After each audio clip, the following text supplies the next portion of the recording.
Banga bijek ni nyôba, inyuu ning e boga. Bijek ni maok, dinje ni nyo higi ken. Babi ye inyuu ning longa ninge. Murala maje bijek inyuu bongle abambo. John ugwe bijek be minson, bijek be bombo, bijek be mahong, be tatam, mo, be kai ni minso. Bijek be hola mud, le bongawe asal longe. Le machel me ma malbang inyuu ye. Le minson me banangap.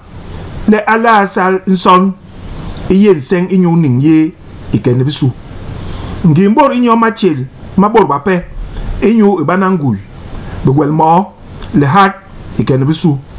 Ngimbor ipe inje bod babinam inyuu ibana bijele ikene bisu.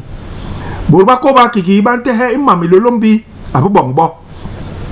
Bayil na nyinye, bayil na ne bakona ilolombi.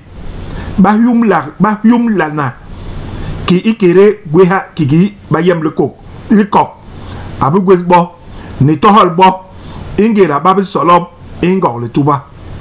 John babi bara bi jol bi gwe bi lolombi le baje banga bijek ni nyôba inyuu ning iboga. Bakil le bang